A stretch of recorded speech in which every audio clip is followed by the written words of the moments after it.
নাম কবে? বিসমিল্লাহির রহমানির রহিম। আমি কুরবান আলী রুকন, সাবেক জেলা ছাত্র দলের জয়েন্ট সেক্রেটারি, বর্তমানে জুনিয়র দাঁতমারা ইউনিয়ন বিএনপির সহসাংগঠনিক হিসেবে দায়িত্ব আছি। আপনারা মিডিয়ার মাধ্যমে জানাতে চাই, 2018 সালের নির্বাচনে আমাদের কর্নেল আজমুল্লাহ বাহার ভাই ফটিকছড়ি থেকে চট্টগ্রাম বিভাগের সর্বোচ্চ ভোট পেয়েছিল সে অবৈধ নির্বাচনে, কারচুপি নির্বাচনে। সুতরাং 18 সাল থেকে 2025 সাল পর্যন্ত প্রতিটা ইউনিয়নে সম্মেলনের মাধ্যমে আমাদের বাহার ভাই প্রতিটা ইউনিয়নের কমিটিকরণ করতে অঙ্গ সংগঠনকে গুছিয়ে রেখেছে।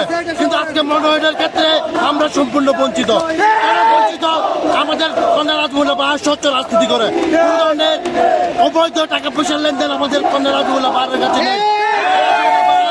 একজন সেনাবাহিনীর সামরিক লোক, উনি ওনার তরুণ জীবন থেকে যেভাবে সেনাবাহিনীতে থেকে দেশের জন্য কাজ করে গেছেন, উনি অবসরে এসে দেশ ও জনগণের কল্যাণে এই ফটিকছড়ি মানুষের ভাগ্য উন্নয়নে কাজ করে গেছেন।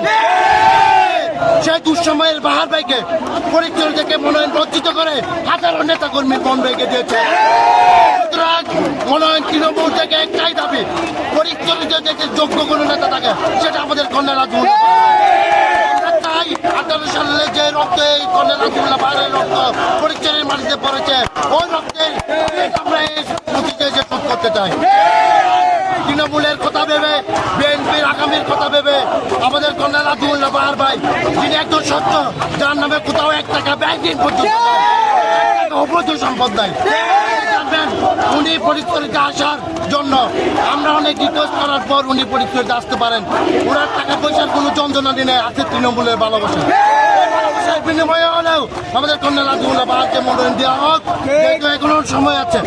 আমরা জানি আমাদের এখানে যাদেরকে মনোনয়নের জন্য নির্বাচিত করা হয়েছে ঋণ খেলাপির দায় আছে।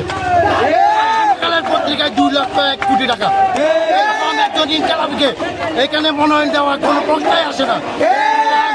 আমরা এটার জন্য লজ্জিত। সারা বাংলাদেশে 4 জন প্রার্থীর নাম এসেছে, তার মধ্যে ফটিকছড়ি 2 ঋণ খেলাপিকে। সুতরাং কেন্দ্র এটা বিবেচনা করুন, স্বচ্ছ রাজনীতিবিদদেরকে সামনে নিয়ে আসুন। কর্নেল বাহার ভাই একজন মন্ত্রিত্ব নেওয়ার মতো লোক, পিজিআর প্রধান ছিলেন, সেনাবাহিনীতে প্রধান, পিজিআর প্রেসিডেন্ট গার্ড অফ রেজিমেন্টের প্রধান ছিলেন। যে দলের প্রতিষ্ঠাতা একজন মেজর জিয়াউর রহমান, সেই নেতা একজন কর্নেলকে মূল্যায়ন করবে, এটাই স্বাভাবিক। ভাষা বুঝুন, তৃণমূলের নেতৃত্বকে ফুটে আনুন।